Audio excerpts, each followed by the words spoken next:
Hello, everyone. Bonjour, and welcome to the Get French Football News Show. I'm Nathan Staples, and joining me this week, as always, are Eric Devine and Philippe Bargil to dissect the past 7 days in French football world. But before we do that, here's Eric with the news from the week that was. Thanks, Nathan. While still continuing their hunt for domestic success, Paris Saint-Germain saw their Champions League hopes come to an end at hands of Barcelona, losing 2-0 at the Nou Camp to go out on an aggregate 5-1. Monaco's encounter with Juventus at the Stade Louis II was similarly dissatisfying, a scoreless draw seeing the Italian side progress 1-0 on aggregate. In the league, on Friday, Marseille lost their fourth straight match, going down to struggling Lorient 5-3, with the visitors getting a brace from Jordan Ayew and a goal and an assist from Romain Philippotteau. Despite their Champions League disappointment, PSG responded well with a comprehensive 6-1 defeat of Lille at the Parc des Princes, and Ezequiel Lavezzi hat-trick and Edinson Cavani brace key in taking Laurent Blanc's side provisionally top. In the multiplex, Bordeaux's Wabi Kazri kept his side's dimming European hopes alive by netting a late equalizer against Metz, while Nantes' Alejandro Bedoya did the same against Toulouse, both matches ending 1-1. At the Stade Michel Dornano, Claudio Beauvue netted his 14th goal of the season, with Sylvain Marveau adding a second midway through the second half, bringing Guingamp to 43 points and 11th place, safety all but assured for Jocelyn Gourvernec's side. In Rennes, meanwhile, the home side came from behind via goals from Sanjin Perchik and Anders Conradsen to defeat Nice 2-1, continuing a five-match unbeaten streak.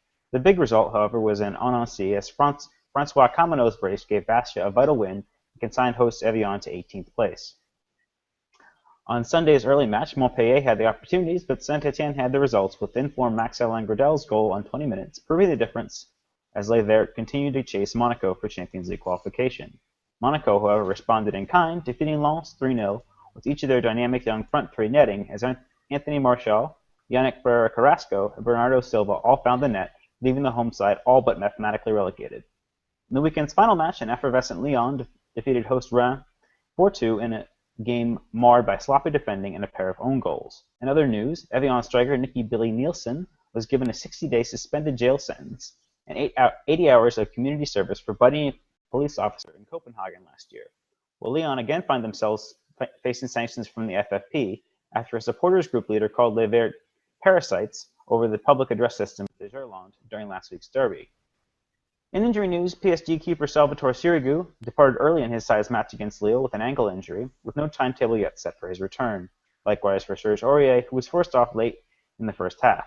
Saint-Etienne's march to a European place was also placed into some doubt as captain Loic Perrin picked up a thigh strain midweek and failed to appear in his side's match against Montpellier. That's all the news for now. Back to you, Nathan. Thank you very much, Eric. And if that's not enough news for you, please check out our website and Twitter pages that are in the description of this video. Also, if you want to get involved with the show, tweet us at the GFFN show with the hashtag GFFN show. For our first talking point of the week, I thought we'd take a long look back at both Ligue 1 sides' failings in the Champions League in midweek. Paris Saint-Germain were met by a humbling 2-0 defeat to Barcelona at the Camp Nou, whilst Monaco were held to a 0-0 draw, which saw Juventus through on away goals. Let's start off with the Parisians. They went out with a bit of a whimper, didn't they, Philip? Philip, are you there? I'll start with you then, Eric. If you want to start off, doesn't seem we've got a bit of Philip.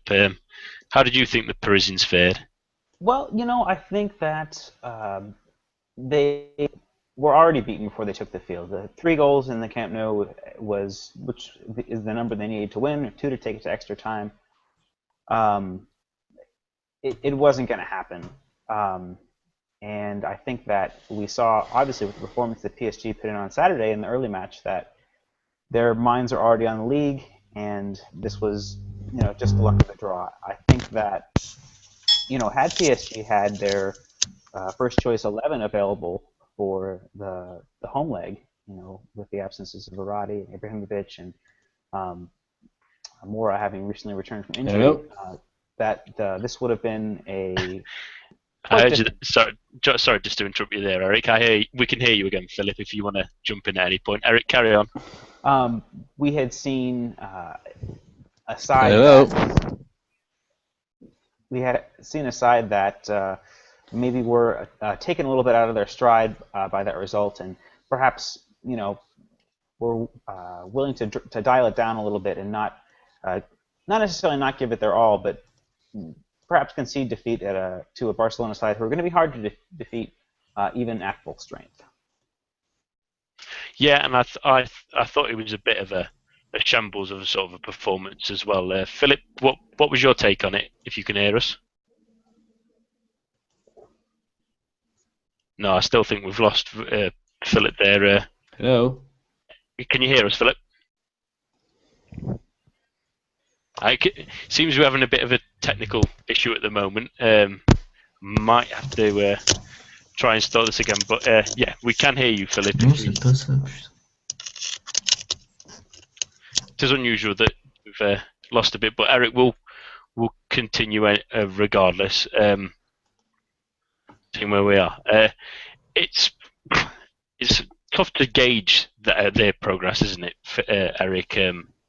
Paris Saint-Germain obviously did a little bit better with Barcelona. They beat Barcelona earlier in the competition. They managed to knock out Chelsea this year that they struggled in the past year.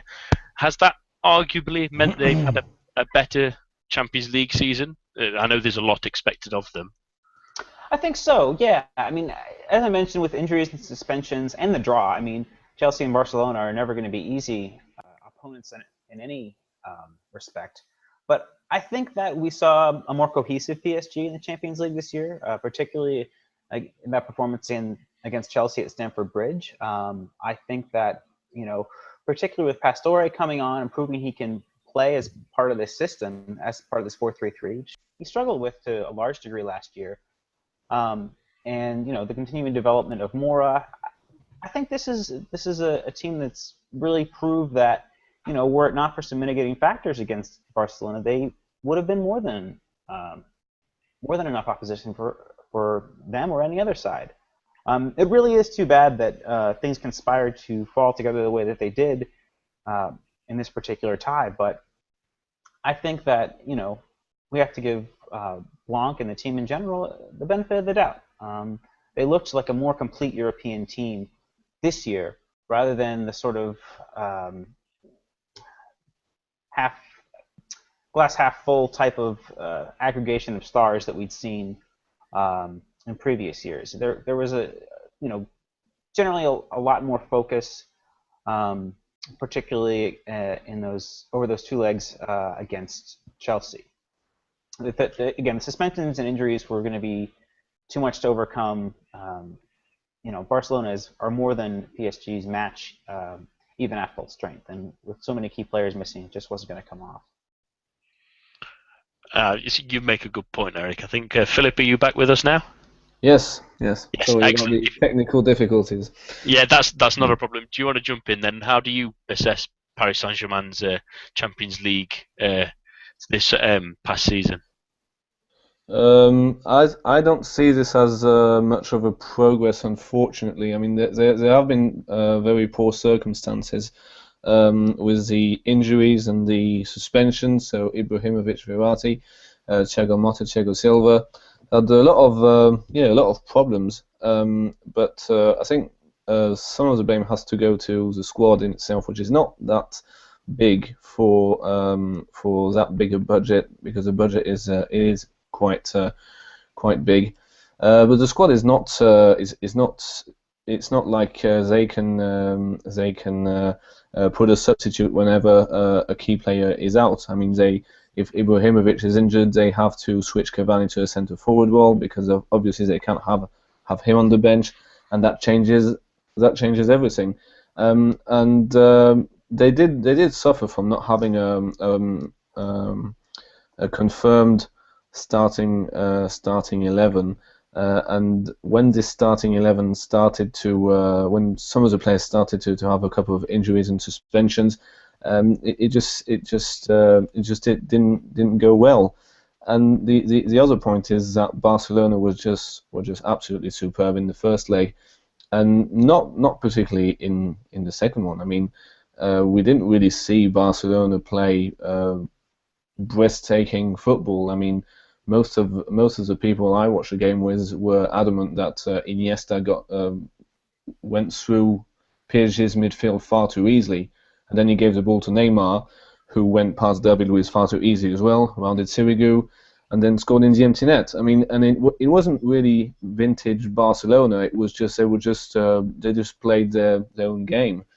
It's not like they put the whole show on, or it was like the Barcelona of Guardiola.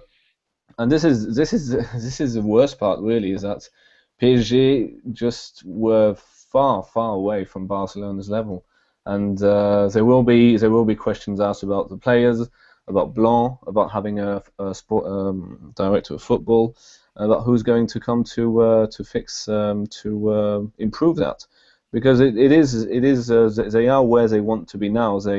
They play in the league. They are expected to win every single competition now. They're expected to win the league, the Cup, the Coupe de France, the Coupe de la Ligue, but they're also expected to go further than the semi-finals, than the quarterfinals, sorry, in the Champions League. And you always have to wait a year to see if PSG are making progress. And to me, I mean, it was great to see them beat Chelsea. But it's a bit of a standstill regarding the Champions League. I think it's... Sorry, you Karen, Eric. Yeah, I just, you don't feel that they were a bit undone by the draw. I mean, even, with Porto having given Bayern a tough time in the first leg of their tie, I think that we can see pretty much every single team in this competition is having a bit of a weak spot, except for Barcelona. I mean, they're really humming. And I think that the results against a Chelsea side, who were, maybe not in that top three group of favorites with Bayern and Real and Barca, but just certainly a step below, along with maybe Atleti. I think this has to represent progress, especially the first leg against Chelsea as well. They played incredibly well against Mourinho teams are going to be hard to break down, but to do what they did over two legs in that, I think it's coincidence as to who you're going to get drawn against, but to have that creditable of a performance against a Jose Mourinho team to me represents progress. Maybe it's a French jinx. We remember when Lyon were trying to win the Champions League, where they were completely killing all the competition in the early 2000s. They always stopped at the quarterfinal as well, and not against great sides. I remember a game against PSV Eindhoven where they lost on penalties. They lost to Milan when they were not very good. Well, they're even worse now, but back then they were not very good. It was an Inzaghi goal, and he didn't do anything else in the whole game as usual. And then there was this one time in 2010 where they were up against Bordeaux, so it was a 100% French quarterfinal, and they went on to the semi-final against Bayern. So French sides seems to have some kind of a stumbling block when it comes to the quarterfinals. So I don't know, maybe it's a French jinx, I don't know. Or it's an English thing. It's a numerous country thing, I think. I think you've made the perfect segue, though, Philip, because we can now talk about the team that probably did the best since then in the Champions League, Monaco. They never really looked threatening in the end, in either leg, to beat Juventus. Are they still a little too poor in front of goal to really match up with the bigger teams in Europe, Philip? Yeah, but I think they were still they still did the club basically proud. I mean, I think that if you were a Monaco fan and they would have told you, someone would have told you, you're going to finish top of the group featuring Bayer Leverkusen, who are flying high in the Bundesliga, and you're going to beat Arsenal in the first knockout stage, I think Monaco fans probably would have laughed at you, considering that you just sold James Rodriguez and that Falcao was going to play for Manchester United for the whole season. So I mean, Jardim is really getting there. He gives Youth his chance. Ferrer, Carrasco, Martial, they're all having great seasons. He put Bernardo Silva on the map. They are some really promising players, and they really had nothing to lose against Juventus, and nobody is really surprised that Monaco got knocked out by Juventus. And as we said before, we were expecting a really cagey tie. I mean, both games weren't the best games of the season, clearly, be it at Turin or in Monaco. But and Juventus won from a nothing penalty. So I mean, no. I mean, I think people will ultimately respect Monaco's season, and it looks like they'll be back. So, that's all we can wish them for. Yeah, plenty of positives, isn't it, Eric? Yeah, I mean, this is a team for the future. I mean, they showed by handing out new contracts to Subasic and Toulalan and a couple of other players recently. They've shown a commitment to building this team in a financially sustainable way. I mentioned this last week that they're taking perhaps a bit of a Moneyball approach that Lyon had taken by selling on these bigger players. Falcao hasn't been sold on, but James Rodriguez has been, and by bringing in these younger talents who they can really form and mold into players of the future. And not only that, but this system, I think, is really built for success on the European stage. If you look at this 4-3-3, 4-2-3-1, however you want to label it, we have Moutinho just behind the front three, which has of late been Ferrer, Carrasco, Martial, and Silva. And then you have 2 of 3 of Bakayoko, Toulalan, and Kondogbia in defensive midfield. That there's really a chance to be dynamic and hit teams on the counterattack, and we've seen that be so effective and so devastating. You look at Real Madrid's run to the Champions League final last year, and that counterattacking success is really, really hard to deal with, especially in the Champions League. I mean, that's why they were so effective against Arsenal, is that if they come up against a team that wants to control the ball and wants to retain possession, that the pace of that front three and the ability for Moutinho to hit the ball over the top to one of them there's no way to counter against that. And this is really a team that I think continue to build on the success. And you have a bunch of very young players, and as they continue to develop, the system will allow them to grow not only as individuals but as a team unit. And I think Jardim has done extremely well to set this team up tactically for European competition as well as the league. Since the turn of the calendar year in 2015, Monaco have the best record in Ligue 1. And I mentioned last week on the show that I thought Monaco, were they a little bit more clinical in front of goal, would be a legitimate title challenger, and I stand by that. If they can retain this squad next year, I fully expect them to be, giving PSG and Lyon a run for their money. Their record, particularly against these other big sides in Ligue 1, has been incredible, and this has just been an off-the-chart success. And we look at now the rumor mill starts to churn. Okay, Kondogbia is going to Atleti, and Abdenor is being scouted by Roma. And we see all these sorts of rumors, and this is, these are players who, hadn't really been talked about prior to this. Kondogbia is obviously international, but the fact that these players' names are being mentioned in conjunction with these quote-unquote bigger clubs is also really a testament to the success and the vision that Jardim has in developing these players. I'm really high on Monaco, and again, a specialist penalty if this had gone to extra time, or for Carrasco had been a little more clinical with that chance he had in the away leg. That we could see Monaco in the semifinals, and it will be not at all a surprise. And I think that of the 4 remaining teams, that they'd all be eyeing Monaco a little bit nervously had they progressed. It's certainly a plan on the long term, and I'm glad you mentioned the opportunities that Ferrer Carrasco missed in the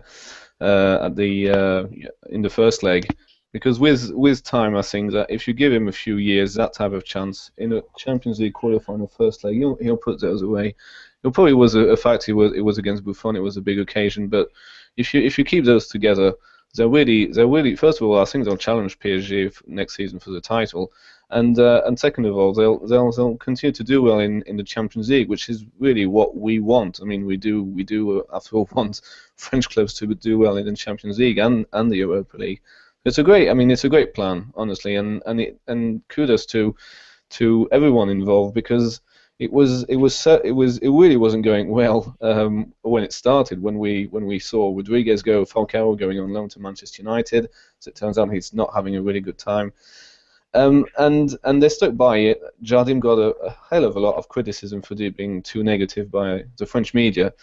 But they stuck by it, and now they're third, and they're still going strong. So, well done to them. Yeah, it's a terrific achievement from them, I think, and I think for the time being we'll move on for that one to a player who's hopefully going to be playing his trade in the Champions League for the foreseeable future. Eric will talk to us this week about Monaco's Anthony Martial. Yeah, I mean, Monaco, I think, have found one of the, they have an eye for bargains. We talked about Bernardo Silva a little bit last week, but Martial was brought in from Lyon at the age of 17 in 2013 for 5 million euros. Again, Lyon were, especially at that point in time, with the new stadium a little bit further away from construction, were really in dire straits financially. And I think that, no matter how you look at the development of Lyon's young attackers, be it NG or Fekir or Lacazette, that with Martial on this kind of form, he's still the one that got away for Lyon. I think they made a mistake there. Initially, being brought into the club, Ranieri had been using a diamond 4-4-2, and it was very hard for Martial to get a game. He was behind Riviere, Falcao, Berbatov, Lassina Traore was brought in, and he was having a difficult time being included in the side. But within the calendar year, he's really slotted in well to this 4-3-3 that Jardim uses, and it's a little bit similar to Barcelona with what we've seen under Enrique. We have this front three who are all mobile attackers and can switch play on the wings, and Iniesta sort of takes up that Moutinho role, Moutinho takes up that Iniesta role, sort of drifting inside and helping to orchestrate things from a little bit deeper. And it's really effective.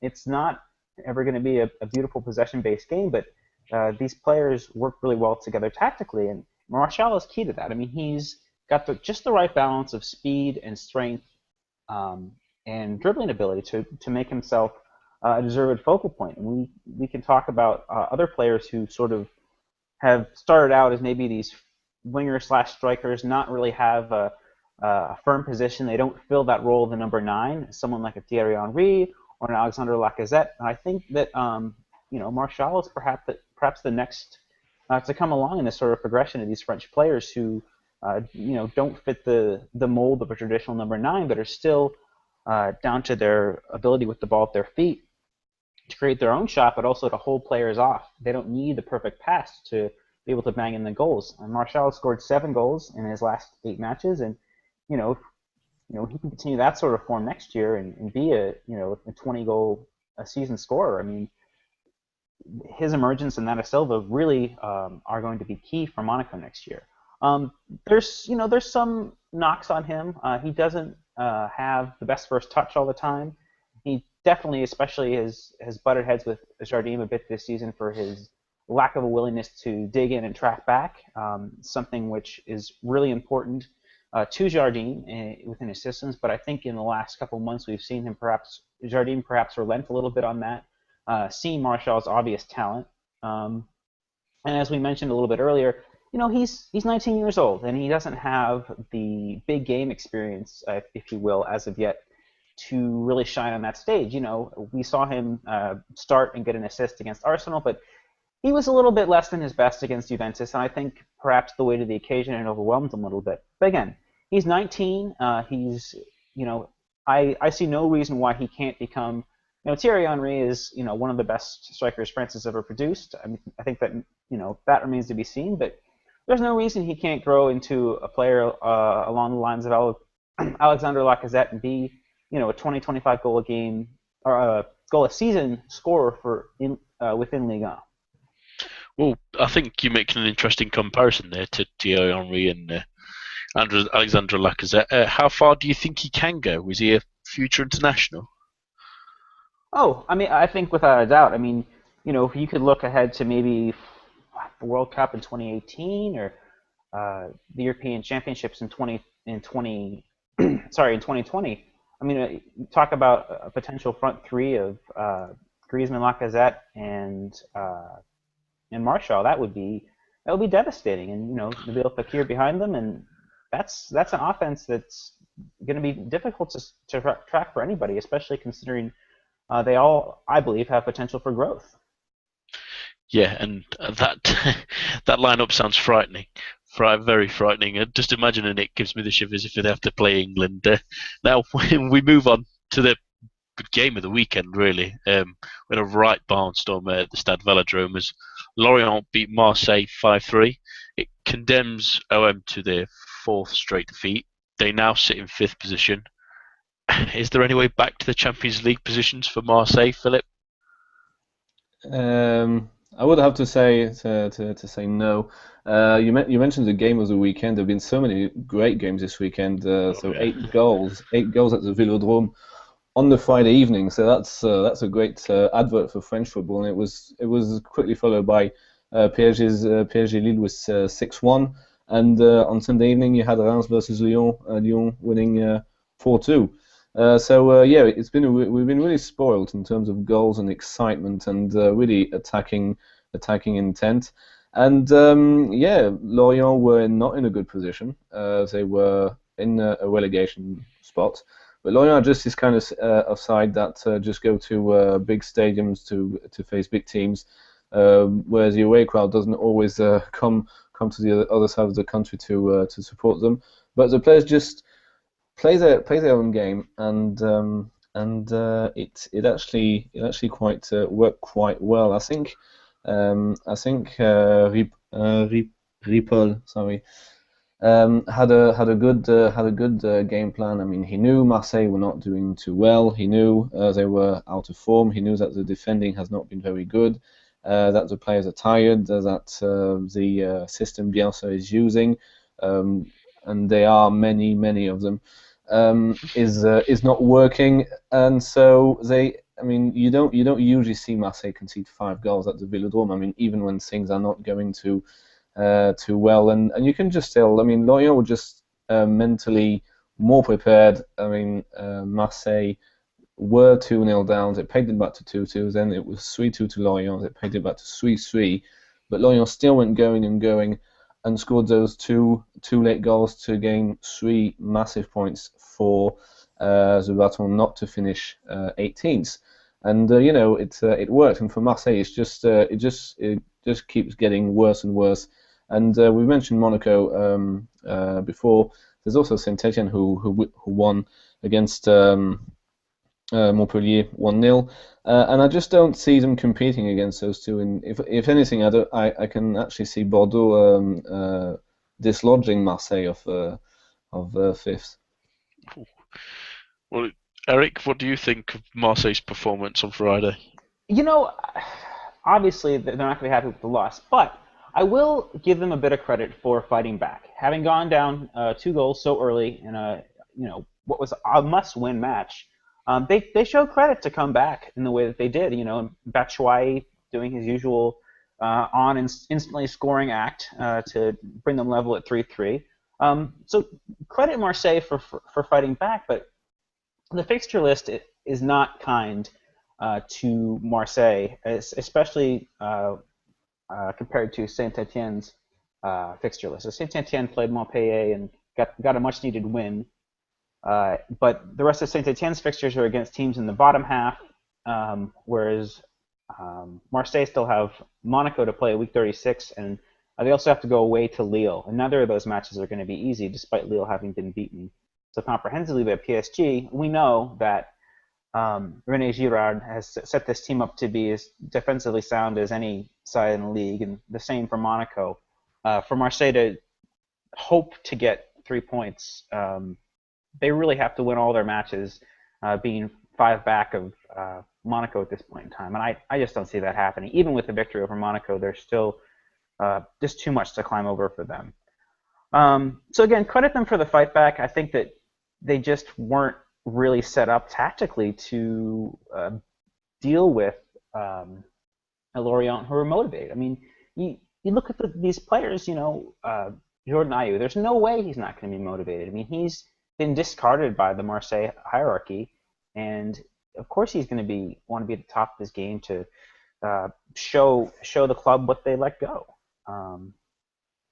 So yeah, it's not, it's the fixture list isn't kind to Marseille, and even if their performances hadn't been so bad, even if they're coming up, I still would shade Monaco and Saint-Etienne, both because both of those teams have been much more sound defensively. Well, it's been a really alarming decline, and it's been littered by odd decisions from Bielsa, such as like they played Andre Ayew at left back on the weekend, and whilst we talked about it last week, surely his position's becoming untenable, isn't it, Eric? Yeah, I mean, I feel like I say this every week, but his personnel patterns just don't make any sense. I mean, why play Morel at center back and start Lemina with Mbula on the bench? Put Mbula in at center back. He's gonna do a much better job. Put Morel at left back, and then put Ayew in his regular place and have Thauvin or Alessandrini on the right wing. Play the 4-2-3-1, which has been effective for you all season, but do it with the personnel that make the most sense. You know, I know that not having Mendy is an issue for him, but you know, Ayew, had a great game. I mean, that's no knock on Ayew. I mean, I think all season long, Ayew's been the one player who it would be really hard to take to task. You know, I know that there was a silly red card after he'd been substituted against PSG, but his on-pitch performances have by and large been really gutty, and but this isn't his position, and Lorient's wings had a torrid time against the fullbacks from PSG. Romain Philippe-Otto is another player who I think had an excellent game. He had his first league on goal and assist after coming in the winter window, and he had been showing that kind of form all season long in Ligue 2, but had sort of struggled to really make his mark. But if you're against sort of this makeshift back line, it's going to be that much easier. It's there's no way they can keep him. I mean, I understand that perhaps the team had underachieved a little bit under Elie Pope last season and Jose Anigo, but to have the team at the heights they were, with all cylinders clicking, and then just to fall down the ladder without any real loss of players due to injury aside from Mendy and Nkulu, there's no excuse. I mean, what Bielsa has demonstrated this season is a single-mindedness, which has been the factor to cripple the potential that Marseille have. And now, we're seeing increasing rumors linking these players away. And there's rumors that link Mbula to Chelsea, Thauvin to Spurs, and a handful of others as well. And if we have this sort of exodus, we've talked already about Ayew and Gignac being headed for the exit doors as well as potentially Mandanda. It doesn't make any sense. This is a talent. There's a talented group of core players at Marseille that should have them challenging on a year-to-year basis for the Champions League. No doubts about it, irrespective of the other performances of the teams in France. And for me, this season, Bielsa's been the undoing of that. He showed that he can get the players at that level of success, but he's been unable to sustain it. And if he's also going to now be a contributing factor in these players' desires to go elsewhere, it just doesn't work. I mean, Steve Mandanda's been one of the best keepers in Ligue 1 for going on 10 years now, and to have him leave would be, an incredible disappointment. You think he's a goner, Philip? I'm not sure. I think a lot depends on him, actually. Going back on the plate, I think it's been confirmed. I'm not sure if you mentioned it, Eric. I think it's been more or less confirmed that Andre Ayew is going to Roma. I'm not sure if either of you seen this, but I've seen it. Yeah, I've seen both sides of that. I've seen yes and no this week. Oh right, all right. Because his contract is up, and to me it just sends a wrong message from the management to the manager, because a player like that, I mean, I'm sorry, but Ayew is probably with Gignac and many other really strong players this season, was the players of the season, and to think that he's on a free and he can go wherever he wants is a bit, doesn't really send the right message to a manager who wants to build something. I'm still of the opinion that he overachieved this season, that the club was a mess last summer, and he still managed to do something really more than correct for 2/3 of the season. There was also something going on the internet that Bielsa does not end season well. But that all depends. I mean, this is shall we say, a historical statistic, so not at all, not to be taken literally. I think it really depends, because there was definitely some tensions between him and Vincent Labrune, the chairman. They didn't get along, and actually Bielsa completely disregarded what the chairman said in front of the press. And to be honest, between the two of them, you usually trusted Bielsa over Labrune. So I mean, the management probably would wish that Marseille do not do too well, so they have a reason to sack Bielsa. But it's always the same problem. Who do you replace him with? Because again, the place is it's still, we still don't know the strategy of the team. They are going to play a bit of the youth, but the good players are leaving. Andriayu is more or less gone. Mondondo is heavily linked to Dynamo Moscow. I mean, I'd be really worried. Marseille fans should be really worried about next season, and which is why I think it really shouldn't be. They shouldn't be in the Champions League with so much trouble. I mean, we've had French clubs in the Champions League before where they weren't prepared for it at all, and it was a disaster. So if you're going to be in the Champions League, just put your house in order. Otherwise, just don't bother. And they really need to do that as soon as possible. And we just don't know if Margarita Louis-Dreyfus wants to put money in the club. We just have no idea where the board wants the club to go. And it's a real shame, because Marseille is the biggest club in the country. It's got the biggest fan base. It's really a shame. So on Bielsa, I don't know. He probably won't be gone, but I'm not thinking that is particularly good news for the club. Yeah, I mean, that's the thing. Marseille do want to spend money. They've spent money over the past handful of seasons. They brought in Mbula, Payet, Thauvin. I mean, Alessandrini. They're willing to spend money, but it's interesting that, aside from Nkulu, they've really failed to develop any sort of a central defender, and that's the thing. Whoever takes this club over needs to be an offensively minded manager, because the players for me aren't necessarily there to have a lockdown defensive approach, and it's interesting to see who they're going to get. They've been linked with Ranieri in the week, but if we saw what he did at Monaco, and he doesn't have Marseille don't have the personnel to play Catenaccio in the way that Ranieri's tended to build clubs. So I mean, that's the thing. I mentioned Klopp last week. That would be ideal, but that's not a realistic expectation. And it's a matter of someone who can, again, harness those young players to create the attacking force that of the likes that Bielsa had earlier this year, but also to give a balance and be defensively sound as well, and also to just have some faith in young players. We've seen that all across Ligue 1, even at PSG. You look at the likes of Mora and Marquinhos being given a bigger role this season, and Monaco and Lyon.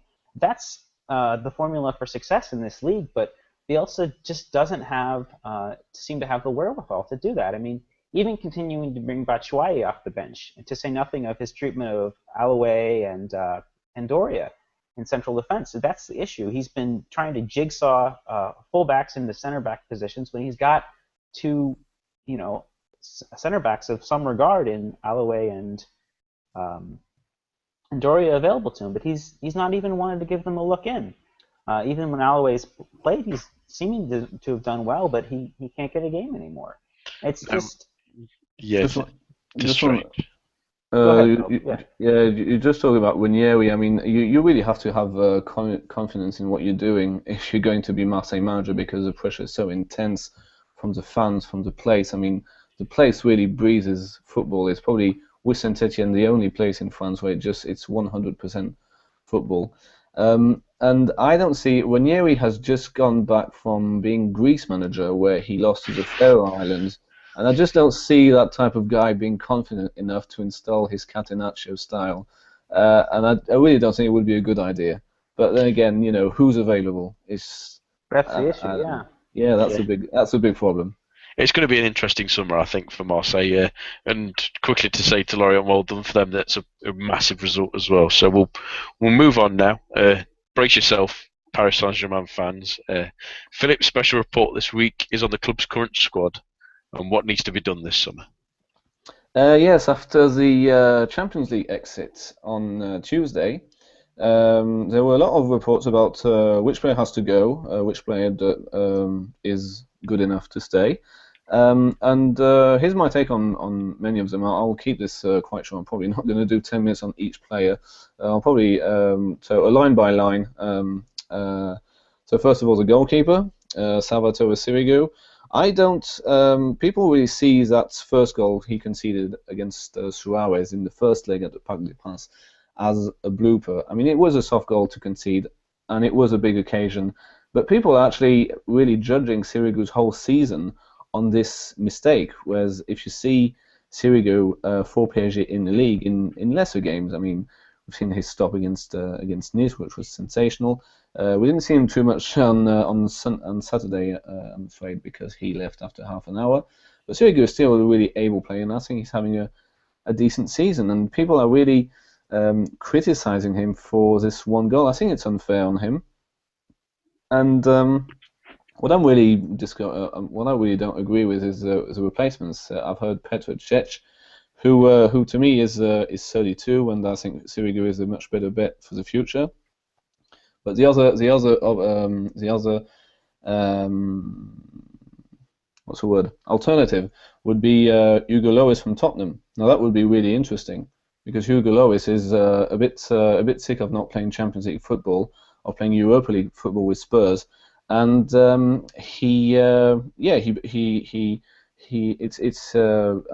read this somewhere. I'm not sure how true it is that Lloris is. Wants to play for clubs that plays Champions League football. I would be okay with replacing Sirigu with Lloris. I mean, it would make sense to me. So that's for the goalkeepers. Defending again, David Luiz got a lot of flack for his performance on Tuesday, but to me he's always been a better defensive midfielder than central defender. The big partnership to me to come is Marquinhos with Thiago Silva. Marquinhos has really showed that he was in our one to watch a couple of weeks back. He's really a great defender. I think he'd do really well with Thiago Silva at the back on the whole season. That is. Van der Wiel is the other player that gets a lot of flack. I'm not his biggest fan, but I'm not his biggest critic either. I mean, he's up there with the players to let go ASAP. I'm not sure where that's coming from. Midfield, there's always this huge debate to have of what do we do with Yohan Cabaye. He's an international player. He is. You can ask any Newcastle fans. He's a pretty good holding midfielder, pretty good box to box. He just doesn't play, and judging him on this season and on the last 18 months actually, because he's been at the club for 18 months, is a bit unfair. And when he does play, he's not great. But I would like to give him a more prolonged time on the pitch.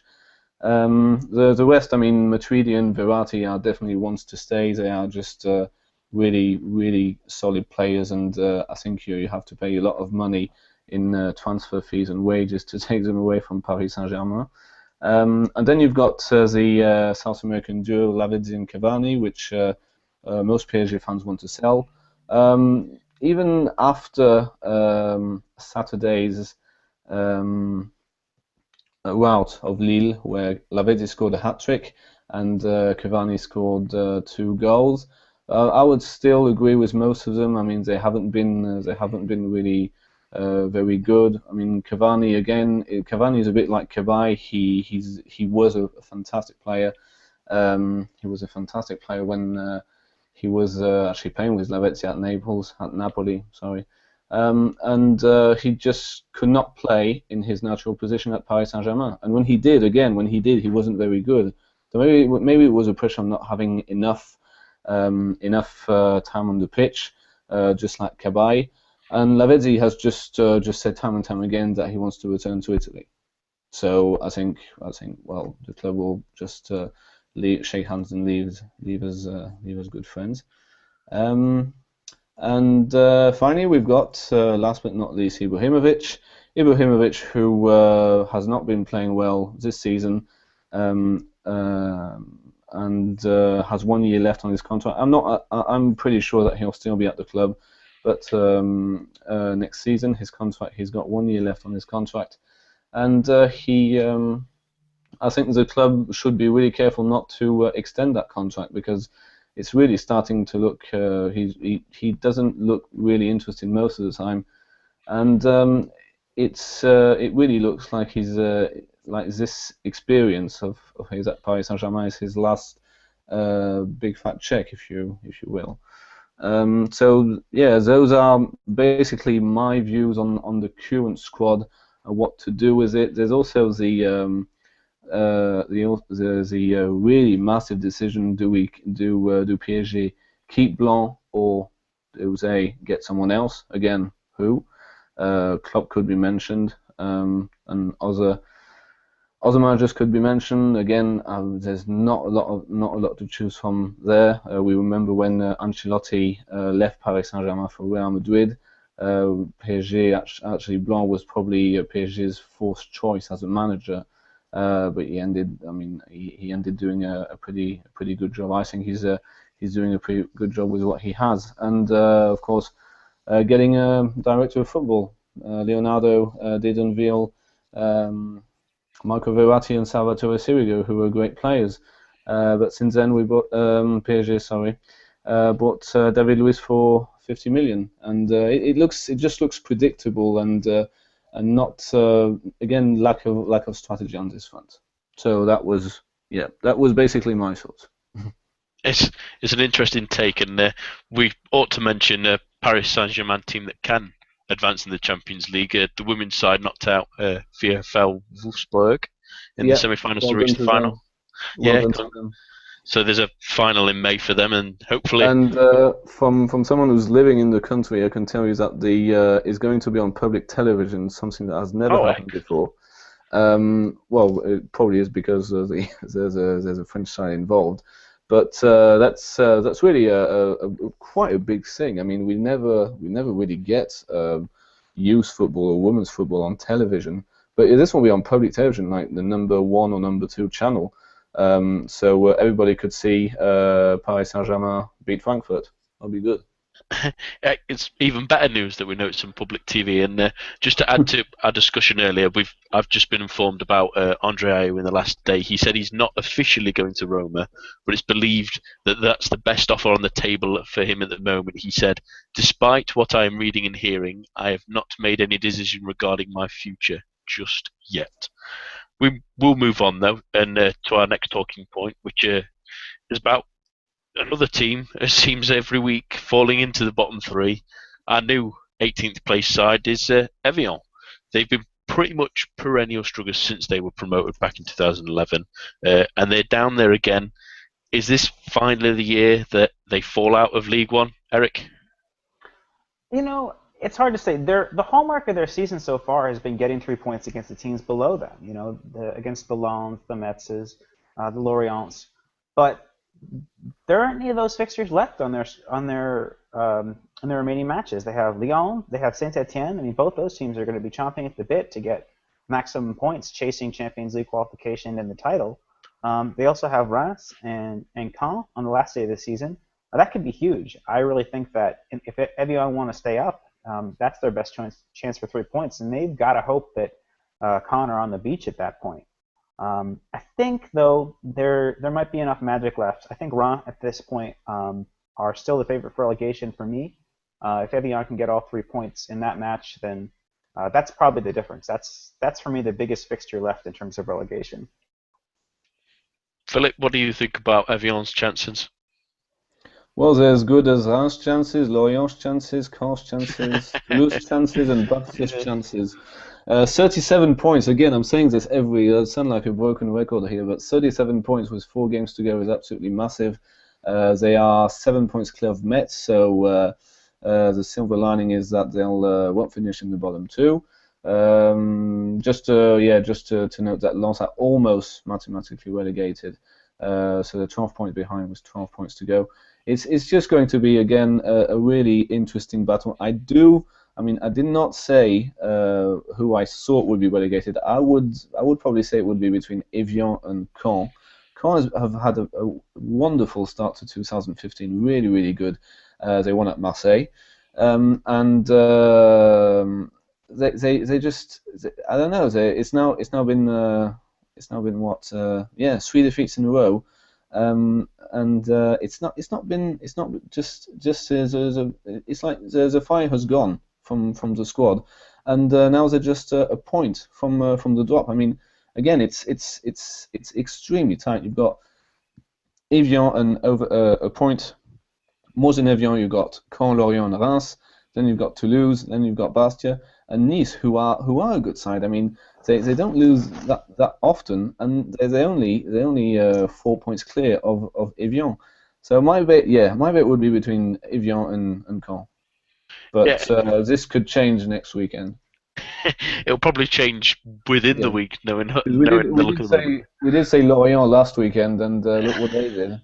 Exactly. I think we're putting a curse on the teams that we do mention. The point I want everyone then. I mean, yeah, it's a good job you did. I think that it gives everyone a fair chance. I wanted to mention a part of Evian's success in the past has been relying on Daniel Vass. But the Danish international has gone a bit quiet as of late. He's not scored since Christmas. He's made just 1 assist since January. Is his indifferent form a big factor in this, Philip? Of Vass? Yes. Yeah. I would say they're more of a built-in squad. There's really no real superstar in this squad. They're really hardworking and they've been hardworking for ages. I mean, they were under a lot of pressure last season because they were fighting not to go down against Sochaux, and the whole country basically wanted Sochaux to stay up and Evian to go down. But Evian did not go down, and it really put a lot of team spirit in all of them. And I think this has been the same thing. I don't think there's really one player who stands out. They really have been pretty much a team, but they just know. I mean, with that type of budget, they just know that they can't do much better than 14, shall we say? I mean, they're always going to be, with that size, never going to be able to aim higher than survival, unfortunately. So that's the trials of tribulation of not having lots of money in Liga.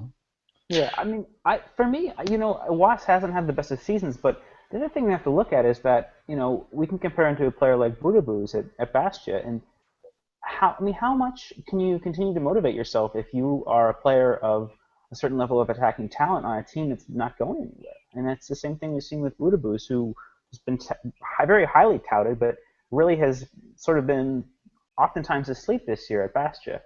But going back to Evian, this team has had over the past 2 years in escaping relegation a striker who's managed to be in double figures for goals, and they haven't had that this year. 2 years ago it was Saber Khalifa, last year it was Kevin Barrigo.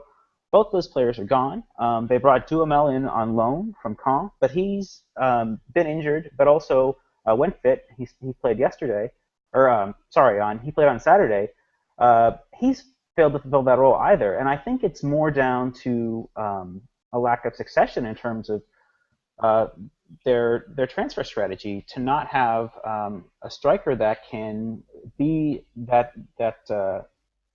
force, that outlet to put the goals in the net. And without that, that's why Evian have struggled. It's not just down to Was as an individual. It's down to the team's overall transfer approach and not replacing those players who had been so key in their staying up in the past 2 years. That's fair enough. And I have a feeling that me saying that now about Daniel Vass is he'll turn up and score one of the free kicks in probably against Caen or Reims, and it'll change their look of their season straight away. I'm going to move on to it's that time for our heroes and villains again, both Eric and Philip will pick a hero and a villain from the French footballing world and explain their decisions. Philip, who do you have this week? They're not players. What I really did like is this weekend was a reaction from PSG from the elimination and having Ibrahimovic off. I think it was a great reaction. It was a very professional reaction, saying, okay, we got knocked out of the Champions League quarterfinals, third year in a row, but they really responded the best possible way. And credit where it's due. It didn't happen that often, but they were superb from top to finish. What I really found strange, and I'm putting them as my villains, is usually Ligue 1 goalkeepers who are really good this weekend were actually probably overawed by all these goals they conceded. First we have Mandanda conceding 5. Then I saw the first goal of PSG, a Maxwell shot that was really straight at Enyama. Enyama, who's a really fantastic goalkeeper, and he just let it fly. And he had a horrible game afterwards. And to put a conclusion to that was Reims' goalkeeper Koussi Agassa. I mean, on the first Lyon goal, he just lets the ball go straight past him, so Tolisso basically only has to head it in the empty net. So I'm really not sure what happened with the goalkeepers of Ligue 1 this weekend, but we probably can't be too harsh on them, because if they had done a better job, we wouldn't have 37 goals, which was a great match day. But I'm not sure what happened there.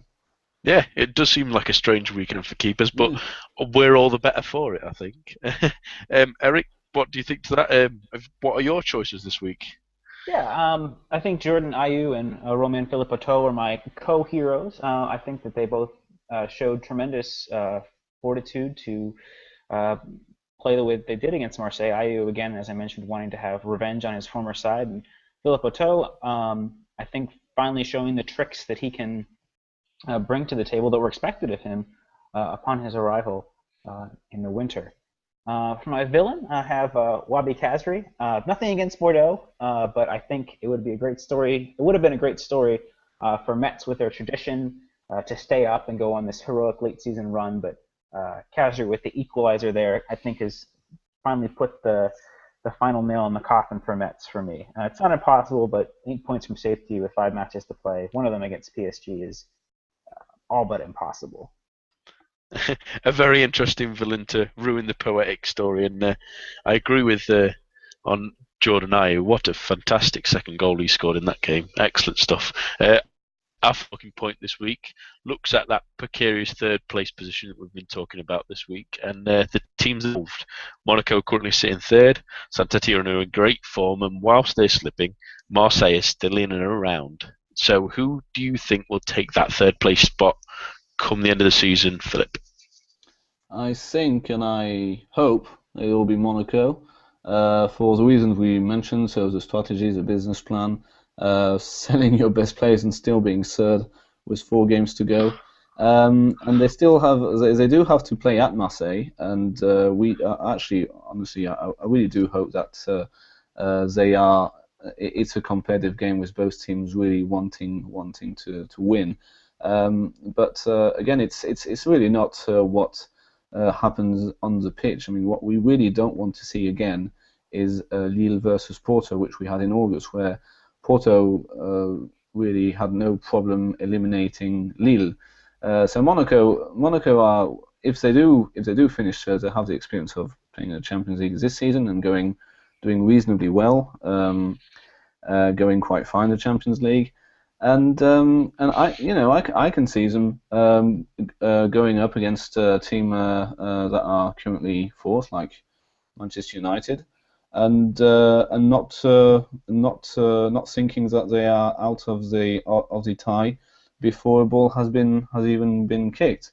And so France have to prepare for that. There'll be also Leverkusen or Gladbach from Germany. And it could be an easy tie, but let's be pessimistic and say that whoever finished third will have a tough time to get in the group stages. and I think Monaco are better equipped to do that. And you, Eric? I agree. I actually wrote quite a lengthy piece on my blog about the potential effect of the third place team in France on the league's coefficient. And, there's dangerous teams, that can come out of these other leagues. I mean, we talk about the likes of Ajax are going to be in that mix next year. Shakhtar Donetsk, neither one of them are going to win their leagues. Besiktas, CSKA Moscow. And that's, I wouldn't give Saint-Etienne a chance against those teams. And again, like we saw in the group stages and against Arsenal, Monaco are the best equipped team to succeed against any opponent, just because of the nature of their counterattacking style. So I think that they are and should continue to be the third Champions League team for France. So word on Saint-Etienne is, I would absolutely love this club to be in the Champions League group stages. I mean, God knows they've been through a lot over the past decade with a lot of seasons in Ligue 2, actually. And since Galtier became manager, they've been doing better. Well, what I do fear is that Saint-Etienne will if they do finish third, I don't think they'll win the playoff first of all, and I don't see them actually taking the Europa League that seriously after what happened this season. And what happened this season, they were in a tough group where they went for the draw every single time because there was this French, let's say, attitude that the league is more important, which it probably is because more lucrative. But Saint-Etienne was just going for the draw every single time. And I think Saint-Etienne, even the fans, they're getting a bit tired of playing the Europa League. So I'm not even sure that Saint-Etienne being in the Europa League is actually good news for French football either. So I'm not really sure where to put them. Do you think it would be a bad thing if Saint-Etienne made the Champions League, Eric?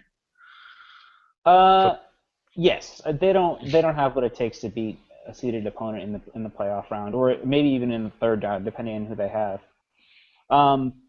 So yeah, I'd prefer to see Monaco, no question about it. And as for the Europa League places, is it just the other two then, or can you see Bordeaux being above Marseille, Philip? Yeah, actually, the way things are going, I mean, I would. It's also a matter of again preference and stability. I mean, Bordeaux have just been. This is Willy Sagnol's first season as Bordeaux manager, and he'll want to tackle this new challenge. He'll with great envy, and he'll probably want to do things his way. I mean, this season was his first season. It's been an alright season for Bordeaux, but again, mid-table. The budget is not too big.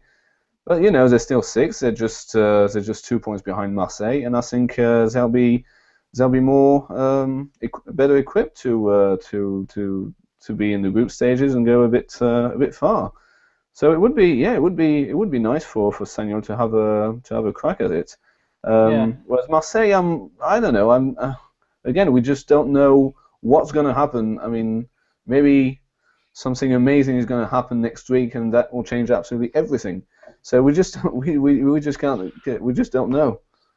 I think Sagnol's done better than already. You got to remember he's been missing Cheikh Diabate since the turn of the year. I mean, he's really had a lot of issues with injuries, but since bringing Chantôme in from PSG, the team will look much more solid defensively.